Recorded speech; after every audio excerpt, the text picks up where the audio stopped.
Stonehenge, England के विल्शशायर के मैदानों में जो ये पत्थर खड़े हैं, ये सिर्फ पत्थर नहीं है, ये 5000 साल पुराना एक सवाल है। एक ऐसा सवाल जो आज भी हमें हैरान करता है। ये एक वर्ल्ड हेरिटेज साइट तो है ही, लेकिन उससे भी कहीं बढ़कर ये हमारे पूर्वजों की सोच, उनके ज्ञान, उनकी दुनिया का एक टाइम कैप्सूल है। बिल्कुल सही कहा। और जब हम स्टोनहेंज की बात करते हैं ना, तो अक्सर हमारे दिमाग में सिर्फ वो पत्थरों का घेरा आता है, पर असलियत इससे कहीं ज्यादा बड़ी और कॉम्प्लेक्स है। ये कोई एक दिन में नहीं बना, ये एक बहुत बड़ी परियोजना थी जो आप सोचिए 3000 ईसा पूर्व से 1500 ईसा पूर्व तक चली। 1500 साल तक? हाँ, करीब 1500 सालों तक कई पीढ़ियों ने मिलकर इसे बनाया। इसका स्केल ही दिमाग चकरा देता है। कैसे बनाया गया और सबसे जरूरी, क्यों बनाया गया? चलिए इस पर एक गहरी पड़ताल करते हैं। शुरुआत करते हैं इसकी इंजीनियरिंग से। ये सोचना भी अजीब लगता है, वो लोग जिनके पास न क्रेन थी न ट्रक, उन्होंने 50-50 टन के पत्थर कैसे खड़े कर दिए? इसका जवाब असल में उनकी कारीगरी में ही छिपा है, और वो उम्मीद से कहीं ज्यादा एडवांस थी। उन्होंने पत्थरों के साथ ऐसा काम किया जैसे वो लकड़ी हों। एक तरह से इसे पत्थर पर लकड़ी की कारीगरी कह सकते हैं। पत्थर पर लकड़ी की कारीगरी, ये क्या होता है? उन्होंने पत्थरों को आपस में फंसाने के लिए मोर्टिस और टेनिन जोड़ों का इस्तेमाल किया। एक पत्थर में एक छेद बनाया जिसे मोर्टिस कहते हैं, और दूसरे पत्थर में एक उभार छोड़ा, टेनिन, जो उस छेद में एकदम फिट हो जाता था। अच्छा, ये पत्थर सिर्फ एक दूसरे के ऊपर रखे नहीं गए, बल्कि उन्हें इंटरलॉक किया गया था, जैसे आजकल फर्नीचर होता है। बिल्कुल बिल्कुल। इससे पूरे ढांचे को एक जबरदस्त मजबूती मिली होगी। और सिर्फ यही नहीं, जो पत्थर ऊपर लिटाए गए हैं, जिन्हें लिंटेल कहते हैं, उन्हें आपस में जोड़ने के लिए टंग और ग्रूव तकनीक यूज हुई। टंग और ग्रूव? हाँ, एक पत्थर के किनारे पर एक लंबी नाली और दूसरे पर एक वैसी ही उभार वाली पट्टी, वो एक दूसरे में फिट हो जाती थी। ये सब मिलकर एक मजबूत घेरा बनाते थे।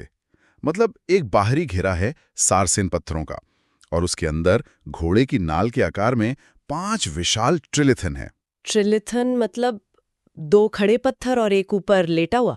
सही। ठीक है, ये कारीगरी तो समझ में आती है, पर इन 50 टन के पत्थरों को उनकी खदान से 30-40 किलोमीटर दूर तक लाया कैसे गया? ये कैसे हुआ होगा? यहाँ पर कई थियरीज हैं। सबसे कॉमन तो यही है कि पत्थरों को लकड़ी के स्लेज पर रखा गया होगा, और नीचे गोल लट्ठों पर, लॉग रूलर्स पर उन्हें खींचा गया होगा। शायद जमीन को चिकना करने के लिए जानवरों की चर्बी का भी इस्तेमाल किया गया हो। फ्रिक्शन कम करने के लिए? बिल्कुल, फ्रिक्शन कम करने के लिए। और इसे खींचने में सैकड़ों लोगों की ताकत लगी होगी। और एक बार जब पत्थर अपनी जगह पहुंच गए, तो उन्हें खड़ा करना, वो भी तो एक अलग ही चुनौती रही होगी। बहुत बड़ी। माना जाता है कि उन्होंने पत्थर के लिए खोदे गए गड्ढे की एक तरफ ढलान बनाई होगी, फिर सैकड़ों लोग रस्सियों से खींचकर और धकेलकर उसे उस ढलान के सहारे गड्ढे में सरकाते होंगे। अच्छा। और एक बार जब पत्थर का बेस गड्ढे में चला गया, तो उसे रस्सियों से खींचकर सीधा कर दिया जाता था। फिर गड्ढे को मलबे और छोटे पत्थरों से भर दिया ताकि वो मजबूती से जम जाए। इस पूरे काम में लाखों घंटों का इंसानी श्रम लगा होगा। और ये कहानी तब और भी ज्यादा अविश्वसनीय हो जाती है जब पता चलता है कि स्मारक में लगे सारे पत्थर वो स्थानीय थे ही नहीं। हाँ, और यहीं से स्टोनहेंज का असली रहस्य शुरू होता है। स्मारक में जो थोड़े छोटे पत्थर हैं, जिनका वजन 2 से 4 टन के बीच है, उन्हें ब्लू स्टोन कहा जाता है। Blue stone? जी। और सालों की रिसर्च के बाद पुरातत्वविदों ने पता लगाया कि ये पत्थर वेल्स की प्रेसेली हिल्स से लाए गए थे। और प्रेसेली हिल्स स्टोनहेंज से करीब 260 किलोमीटर दूर है। 260 किलोमीटर? एक मिनट, कुछ लोग तो ये भी मानते थे ना कि शायद ये पत्थर ग्लेशियर के साथ बहकर आ गए होंगे। हाँ, ये एक पुरानी थ्योरी थी, लेकिन अब वो खारिज हो चुकी है। हमें प्रेसेली हिल्स में उन खदानों के सबूत मिले हैं जहां से इन पत्थरों को काटा गया था। इसका मतलब ये है कि उन लोगों ने जानबूझकर अपनी मेहनत से इन पत्थरों को जमीन और शायद नदी के रास्तों से 260 किलोमीटर तक ढोया था। ठीक है, 260 किलोमीटर अपने आप में एक बहुत बड़ी बात है, लेकिन यहाँ ये वास्तव में दिलचस्प हो जाता है क्योंकि एक हालिया खोज ने तो इस दूरी को भी बहुत छोटा साबित कर दिया है। आप उस ऑल्टर स्टोन की बात कर रही हैं जो स्मारक के केंद्र में रखा है? 6 टन का पत्थर। दशकों तक उसे भी वेल्स का ही माना जाता था, लेकिन हाल ही में हुई एक नई वैज्ञानिक जांच उसने सब कुछ बदल दिया है। ये जांच रासायनिक फिंगरप्रिंटिंग से की गई। रासायनिक फिंगरप्रिंटिंग, ये क्या होता है? मतलब हर पत्थर की अपनी एक यूनिक केमिकल बनावट होती है, हमारे फिंगरप्रिंट की तरह। उस बनावट का मिलान करके वैज्ञानिक ये पता लगा सकते हैं कि वो पत्थर असल में किस जगह की चट्टान से निकला है। और इस जांच से क्या पता चला? एक चौंकाने वाला खुलासा हुआ, वो ये कि ऑल्टरस्टोन वेल्स का है ही नहीं, उसका रासायनिक फिंगरप्रिंट स्कॉटलैंड के ऑर्किडियन बेसिन की चट्टानों से मिलता है। स्कॉटलैंड? लेकिन स्कॉटलैंड तो बहुत दूर है। बहुत दूर। स्टोनहेंज से स्कॉटलैंड की ये दूरी लगभग 750 किलोमीटर है। 750 किलोमीटर? लेकिन एक मिनट, क्या हमारे पास सच में इस बात का कोई सबूत है कि 5000 साल पहले के लोग इतने भारी पत्थर को समुद्र के रास्ते इतनी दूर तक ले जा सकते थे?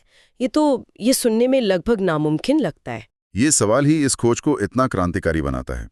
इसका सीधा मतलब यह है कि नवपाषाण युग में ब्रिटेन के अलग अलग कोनों के बीच एक बहुत एडवांस्ड समुद्री नेटवर्क था, जिसके बारे में हम पहले जानते ही नहीं थे। वो लोग सिर्फ जमीन पर पत्थर खींचने में ही माहिर नहीं थे, बल्कि उनके पास ऐसी नावें या बेड़े थे जो टन वजनी पत्थरों को खुले समुद्र में ले जा सकते थे। ये खोज तो हमारे पूर्वजों की क्षमताओं के बारे में हमारी पूरी समझ को ही बदल देती है। इतनी मेहनत, इतनी प्रिसिजन, पीढ़ियों का समर्पण, ये सब किसी बहुत बड़े मकसद के लिए ही किया गया होगा। तो फिर सबसे बड़ा सवाल यही उठता है ना कि आखिर ये मकसद था क्या? क्यों बनाया गया स्टोनहेंज? सबसे प्रसिद्ध थ्योरी तो यही है कि स्टोनहेंज एक विशाल खगोलीय घड़ी और कैलेंडर था। इसका पूरा ढांचा सूर्य और चंद्रमा के चक्रों के साथ बड़ी सटीकता से अलाइंड है। अलाइंड है जैसे ग्रीष्म संक्रांति यानी साल के सबसे लंबे दिन उगता हुआ सूरज ठीक हील स्टोन नाम के एक पत्थर के ऊपर से निकलता है, और इसी तरह शीतकालीन संक्रांति पर डूबता हुआ सूरज दो पत्थरों के बीच बने एक खास गलियारे में दिखता है। जरा सोचिए उस पल के बारे में, जब हजारों साल पहले किसी ने पहली बार ग्रीष्म संक्रांति के दिन सूरज को ठीक हील स्टोन के ऊपर उगते हुए देखा होगा। क्या महसूस किया होगा उन्होंने? बिल्कुल, वो एक जादुई पल रहा होगा। और ये सिर्फ देखने के लिए नहीं था, ये कैलेंडर उन्हें बताता था कि फसल कब बोनी है, कब काटनी है, त्योहार कब मनाने हैं। ये उनके जीवन का केंद्र था। लेकिन ये कहानी का सिर्फ एक हिस्सा है। तो क्या इसका कोई और गहरा आध्यात्मिक मतलब भी था? हाँ, बहुत गहरा मतलब था। पुरातत्वविदों का मानना है कि स्टोनहेंज के आसपास का पूरा इलाका एक विशाल पवित्र परिदृश्य था, जिसे जीवितों की भूमि और मृतकों की भूमि में बांटा गया था। पास में ही डारिंगटन वॉल्स नाम की एक विशाल बस्ती मिली है जो लकड़ी से बनी थी। लकड़ी से? हाँ, लकड़ी अस्थायी होती है, जीवन की तरह।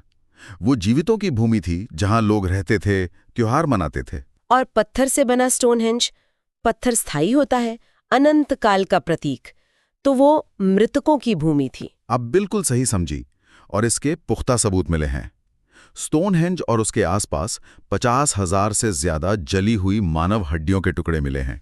50,000? हाँ, ये ब्रिटेन में मिला सबसे बड़ा नवपाषाणकालीन कब्रिस्तान है। स्मारक के चारों ओर ऑब्रे होल्स नाम के 56 गड्ढों की एक पूरी श्रृंखला है, और इनमें से कई गड्ढों में अंतिम संस्कार के बाद बची राख और हड्डियां मिली हैं। ये तो बहुत दिलचस्प है। तो एक खगोलीय घड़ी और एक कब्रिस्तान, क्या ये दोनों चीजें आपस में जुड़ी थी? यही सबसे मजबूत सिद्धांतों में से एक है। शायद शीतकालीन संक्रांति, जब दिन सबसे छोटा होता है, वो पूर्वजों को याद करने का समय होता था, और यहीं पर वो एकीकरण वाली बात भी सामने आती है। जरा सोचिए, वेल से पत्थर लाना, स्कॉटलैंड से पत्थर लाना। हाँ, ये सिर्फ इंजीनियरिंग नहीं थी, ये एक शक्तिशाली राजनीतिक और सामाजिक संदेश था। ये अलग अलग कबीलों को एक साझा प्रोजेक्ट के लिए साथ लाना था, एक पहचान बनाना था। और एक सिद्धांत इसे उपचार का केंद्र भी बताता है। ऐसा क्यों? ये सिद्धांत खासकर ब्लूस्टोन से जुड़ा है। प्रेसिलिस हिल्स, जहां से ये ब्लूस्टोन आए, वहां कई प्राकृतिक झरने हैं जिन्हें आज भी कुछ लोग पवित्र और उपचारात्मक मानते हैं। शायद ये मान्यता 5000 साल पुरानी हो, और लोग इन पत्थरों को अपने साथ उस झरने की शक्ति का प्रतीक मानकर लाए हों। शायद लोग दूर दूर से यहाँ बीमारों को लेकर आते थे, एक उम्मीद में। तो अगर स्टोनहेंज मृतकों का केंद्र था और उसके पास जीवितों की बस्ती थी, तो इसका मतलब यह है कि ये पूरा इलाका ही एक तरह का विशाल पवित्र कॉम्प्लेक्स था। बिल्कुल, और हाल की एक खोज ने इस विचार को और भी पुख्ता कर दिया है। ये साबित हो गया है कि स्टोनहेंज अकेला नहीं था, वैज्ञानिकों ने जमीन के नीचे देखने वाली रडार तकनीक का इस्तेमाल करके पता लगाया कि डायरिंगटन वॉल्स के चारों ओर विशाल गड्ढों का एक बहुत बड़ा घेरा मौजूद है। एक और घेरा? हाँ। और ये घेरा 2 किलोमीटर चौड़ा है, जिसमें हर गड्ढा 10 मीटर चौड़ा और 5 मीटर गहरा है। 2 किलोमीटर चौड़ा घेरा, ये तो स्टोनहेंज से भी बहुत बड़ा हुआ। कहीं ज्यादा बड़ा। अच्छा। इसे अब सुपरहेंज कहा जा रहा है। अच्छा। ये खोज साबित करती है कि स्टोनहेंज कोई अलग थलग स्मारक नहीं था, वो एक विशाल योजनाबद्ध पवित्र परिदृश्य का सिर्फ एक हिस्सा था, जिसके बारे में हम अभी जानना शुरू ही कर रहे हैं। इतने सारे वैज्ञानिक सिद्धांत तो हैं, लेकिन स्टोनहेंज से जुड़ी कुछ लोकप्रिय कहानियां भी तो हैं। हाँ। जैसे कि इसे ड्रूइड ने बनाया था, या जादूगर मर्लिन ने, या फिर एलियंस ने। हाँ, ये कहानियां सदियों से लोगों को आकर्षित करती रही हैं। अच्छा। लेकिन वैज्ञानिक तथ्य एक अलग ही कहानी बताते हैं। हाँ। जैसे ड्रूइड, जो प्राचीन सेल्टिक पुजारी थे, वो स्टोनहेंज की बनने के कम से कम 1000 साल बाद आए। अच्छा। 1000 साल बाद? हाँ, रेडियो कार्बन डेटिंग ने ये साफ कर दिया है। और मर्लिन या एलियंस वाली बात, वो महज कल्पना है। सच तो कल्पना से भी ज्यादा हैरान करने वाला है। सच ये है कि ये किसी जादू से नहीं, बल्कि इंसानी दृढ़ संकल्प, सहयोग और हजारों सालों की मेहनत से बना था। ये हमारे पूर्वजों के ज्ञान का प्रतीक है, जो किसी भी जादू से कहीं ज्यादा प्रभावशाली है। तो अगर हम इन सभी बातों को एक साथ जोड़कर देखें, तो असल में जो बात निकल कर आती है वो ये है कि स्टोनहेंज कोई एक चीज थी ही नहीं, ये एक मल्टी फंक्शनल सुपर स्ट्रक्चर था। बहुत अच्छा कहा। ये अपने समय का समझिए सौंड था, जहां खगोल विज्ञान पर काम होता था। ये एक राष्ट्रीय स्मारक था, जहां दूर दराज से आए कबीलों की एकता का जश्न मनता था। और ये एक पवित्र धाम भी था, एक कब्रिस्तान, जहां पूर्वजों को याद किया जाता था। ये तीनों पहचान एक दूसरे से गहराई से जुड़ी हुई थी। तो स्टोनहेंज का रहस्य धीरे धीरे सुलझ रहा है, परत दर परत। हाँ, सुलझ रहा है, लेकिन पूरी तरह से शायद कभी नहीं। हर नई खोज पुराने सवालों का जवाब देती है, और साथ ही कई नए सवाल भी खड़े कर देती है। और यही विज्ञान की खूबसूरती है। जैसे जैसे हमारी तकनीक बेहतर हो रही है, ये 5000 साल पुराने पत्थर हमें नई नई कहानियां सुना रहे हैं।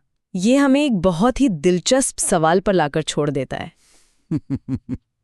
अगर 5000 साल पुराने पत्थर आज भी नई बातें बता सकते हैं, तो हमारे आसपास और कौन से अनकहे इतिहास दबे हो सकते हैं, जो बस सही तकनीक और सही सवालों का